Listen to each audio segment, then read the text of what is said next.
Namaskar. This is Akhilesh Bhargava. Welcome to Tit Bits on Business and Finance with me. The Tories in Britain have chosen Rishi Sunak as their Prime Minister, perhaps not so much for political reasons, but more for his acumen to manage and bail out a doddering British economy. They need a capable hand to steer their crisis-ridden economy out of the storm, and Rishi Sunak is the man who they trust at the moment. The British economy has been stagnant and it has been on a downhill since the global economic crisis of 2008. It had been already struggling with serious systemic and structural issues, and then came the controversial Brexit when the UK voted to be out of the European Union in 2016, which it then finally exited in early 2020. Brexit rendered the British economy even more vulnerable as foreign investment stalled and trade within the EU slumped.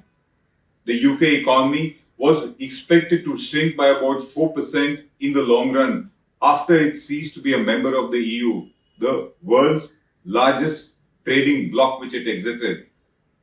Since Brexit, there has been a decline in British exports, in British foreign investment and immigration, which will only reduce the importance and size of the British economy in the long run. Thus, unlike in the case of the United States and the European Union, whose present economic woes are mainly due to the COVID pandemic and due to the Ukraine war, the UK, however, on the other hand, has immense baggage of the past which has brought its weak economy onto its knees. With an already emaciated economy, the UK has been in no position to endure the cost of COVID and the cost of the Ukraine war. These problems that the economy faces there are reflected in the present state of Britain, which is the first thing that we see is that Britain suffers from high energy prices, soaring inflation, rising interest rates, depleting household incomes, rising inequality and poverty, and global economic weakness, which all mean that the UK, which has got into recession at the moment, will remain in it till at least mid-2023. The second, there is rising poverty in the UK, and with 14 million Brits being poor, about 24% of the British population lives below the poverty line. The third, about 15% of the British youth is unemployed, and jobs in the UK are difficult to come by. Unemployment has been raging. The fourth, UK is expected to record a negative growth rate this year, showing a shrinking GDP. Incidentally, even in 2018 and 2019, its GDP growth rate was a mere 1.3% and 1.4% only in those years.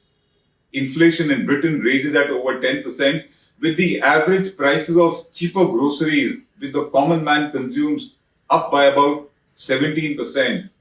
The next, real income of wage earners in the UK has fallen by about 5% in 2022. Retail sales fell by 13% in September, showing depleting household incomes. And finally, public debt in Britain stands at 103% of its GDP, showing the strain on its government finances. The challenges that Britain faces today are of a long-term nature, but its short-term urgencies, such as the price rise that burdens the common man and the funds that the government desperately needs, including the need for £100 billion to subsidize energy costs for the consumers, these short-term challenges are actually far more daunting. With many a Brit facing a crisis of cost of living and struggling to survive, these short-term issues have become a huge political challenge for the ruling Tories. It has been during such a crisis time that the UK witnessed yet another leadership change with the exit of the scandal-ridden government of Boris Johnson. While the favourite among the Tory MPs to succeed Boris Johnson then was Rishi Sunak, who seemed to be the most competent person to manage a crisis-ridden economy. The Tory voters, however, chose the listless Liz Truss over him, apparently unwilling to let a person of colour head the government of a predominantly white nation, however much capable he be. That's what came across to us when the Tory voters voted for Liz Truss to be the PM. The fact is that the British economy needed a competent person to pull it out of the morass, and that capable person was never Liz Truss. This was apparent from the leadership debates that she had with Rishi Sunak, who clearly rejected her plans to revive the economy, saying that they would not work. And unlike her, he refused to make any false promises during those debates, even if it meant that he lose the leadership race. While Liz Truss played to the gallery of the Tory voters by saying that her revival plans involved massive tax cuts to unburden the common man, Rishi Sunak, on the other hand, astutely preferred to not spell out any plans that he had in mind in order to revive the sagging British economy. Upon being elected as Prime Minister, the mini budget that the Truss government announced was a disaster from day one. The unbalanced budget was an absolute shocker to the markets, which convinced them even more of what they always thought, which is Truss could not be trusted to lead the British economy out of its crisis. Her mini budget provided for the biggest tax cuts in Britain in 50 years, to be funded by huge government borrowings, which spooked the investors who did not find her growth plans to be credible at all. She proposed a £45 billion tax cut with massive government borrowings to pay for these tax cuts.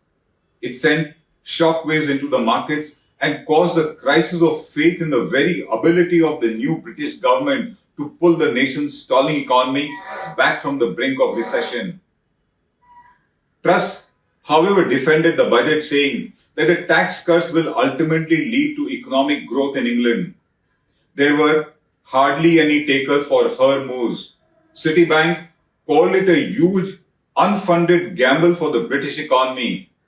The US President Joe Biden uncharacteristically remarked that the economic policies of Truss were a mistake and that the economic turmoil that followed her mini budget had been predictable. The International Monetary Fund too severely criticized the tax cuts, urging the British government to reevaluate the measures, warning that they would drive up inflation and inequality in Britain.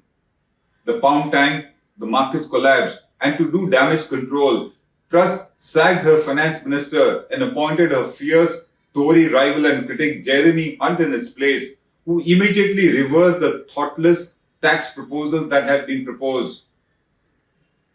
Liz Truss was forced to apologize for threatening Britain's economic stability, and she said that she was very sorry for going too far and too fast with a radical economic plan to snap Britain out of years of stagnant growth.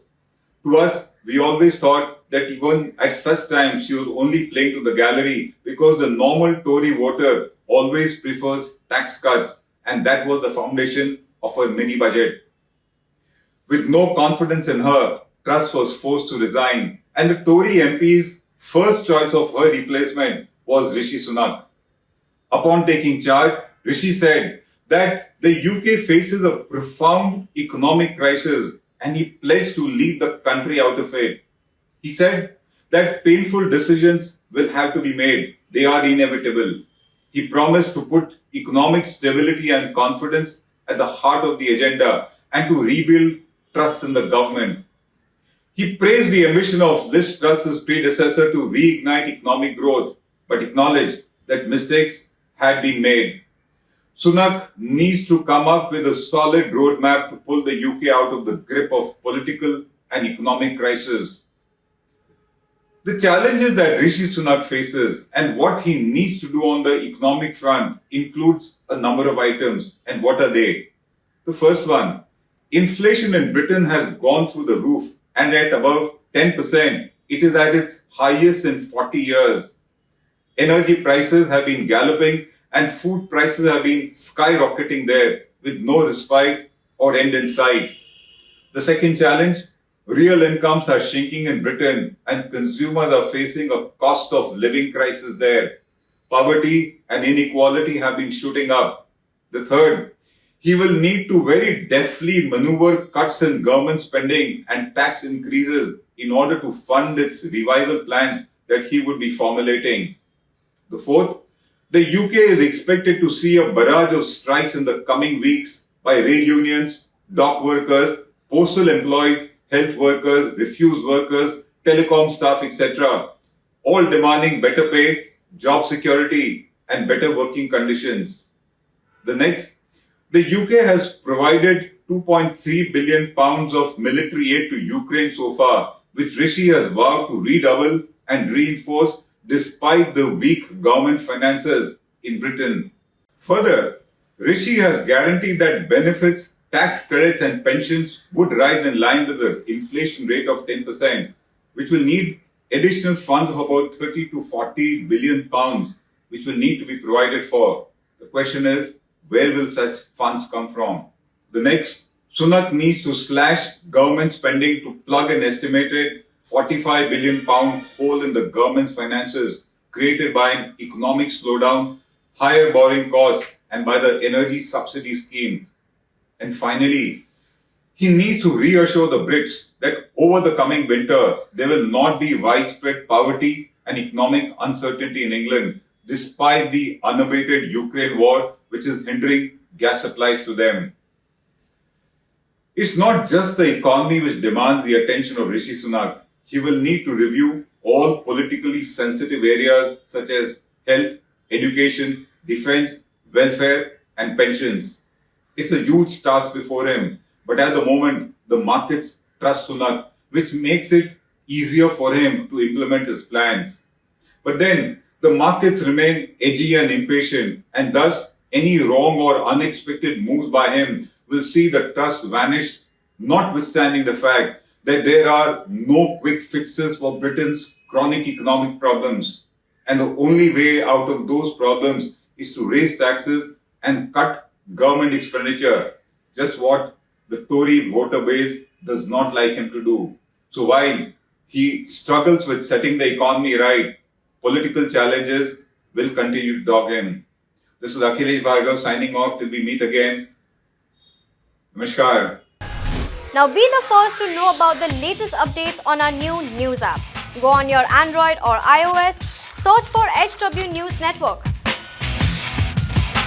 Download our app, choose the language you prefer to get updates in, and be up to date with the latest news.